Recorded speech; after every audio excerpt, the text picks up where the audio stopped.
الحمد لله رب العالمين والصلاة والسلام على أشرف الأنبياء والمرسلين نبينا محمد وعلى آله وصحبه أجمعین۔ سوال یہ تھا کہ نبی اکرم صلی اللہ علیہ وسلم نے فرمایا کہ بعض بیان میں جادو ہے اور بعض شعر میں حکمت و دانائی ہے، تو اس کا معنی اور مفہوم کیا ہے؟ اس سلسلے میں عبداللہ بن عباس رضی اللہ عنہما سے مروی ہے کہ نبی مکرم صلی اللہ علیہ وسلم نے فرمایا ان من البیان سحرا وان من الشعر حکمہ۔ یہ صحیح الادب المفرد روایت نمبر 669 ہے۔ شیخ ناصر الدین الالبانی رحمہ اللہ نے صحیح قرار دیا ہے۔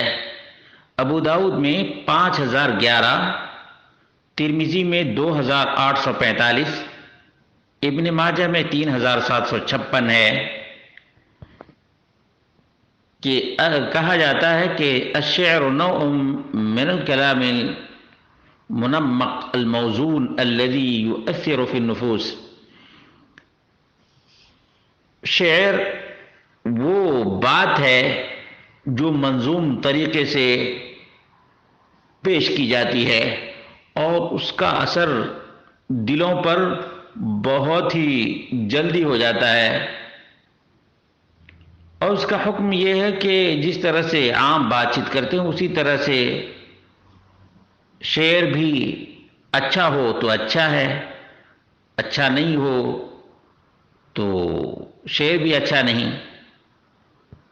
اور بعض دفعہ شعر میں بہت سے معانی پنہا ہوتے ہیں، حکمت اور دانائی کی بھی بات ہوتی ہے۔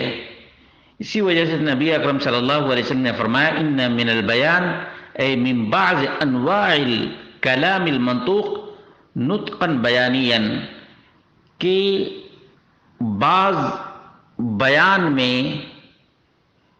وہ تاثیر ہوتی ہے اور ایسے الفاظ ہوتے ہیں فصاحت اور بلاغت کے اور ذہانت کے، اور پھر اس کی ادائیگی کا جو طریقہ ہوتا ہے وہ جادوئی اثر رکھتا ہے۔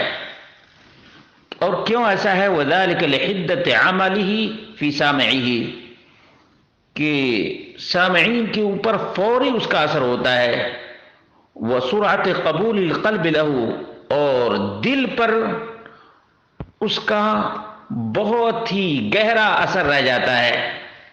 وَهَذَا الْكَلَامُ يُضْرَبُ فِي اسْتِحْسَانِ الْمَنْطِقِ وَإِيرَادِ الْحُجَّةِ الْبَالِغَةِ، جب سلیقے سے کوئی فصاحت اور بلاغت کے الفاظ کو ادا کرتا ہے تو اس طرح سے مثال دی جاتی ہے، کہا جاتا ہے کہ یہ مدح سرائی ہے، کیونکہ اللہ رب العالمین نے اپنے بندے پر احسان جتلایا ہے کہ اللہ رب العالمین نے بیان کا سلیقہ سکھایا۔ اور سحر کی اصل یہ ہے کہ پھیر دینا، والبیان یصرف القلوب ویمیلها الی ما یدعو الیہ، اور بیان دل کو اس طرف مائل کر دیتا ہے جدھر وہ چاہتا ہے بیان کرنے والا۔ اور کہا گیا کہ یہ مذمت کے طور پر ہے، لأنه امالة القلوب وصرفها بمقاطع الكلام الیہ حتى تکتسب من الاثم به كما تکتسب بالسحر۔ کہا جاتا ہے کہ اس میں مذمت اس لیے ہے کہ کبھی ایسی چیز کی طرف لوگوں کا میلان کر دیتا ہے یہ بیان کہ اس سے گناہ واقع ہو سکتا ہے، اس سے گناہ واقع ہو سکتا ہے۔ لیکن بات درست یہ ہے کہ جو بیان فصاحت اور بلاغت کے ساتھ اخلاقیات اور اچھے اقدار پر مشتمل ہو وہ واقعتاً اپنا اثر رکھتا ہے۔ وَإِنَّ مِنَ الشِّعْرِ وَهُوَ الْكَلَامُ الْمُقَفَّى الْمَوْزُونُ قَصْدًا حکمہ، وہ شعر جو مسجع اور مقفع ہو اور بالکل ہی پروئے ہوئے الفاظ کو شعر کہا جاتا ہے، اس میں حکمت اور دانائی کی باتیں ہوتی ہیں۔ یکون فی بعض انواع الشعر حکمہ من القول الصادق المطابق للحق، جو حق بات شعری انداز میں کہہ دی جائے اور اس کو سامعین پر ایسا پیش کیا جائے کہ حق واضح ہو جائے۔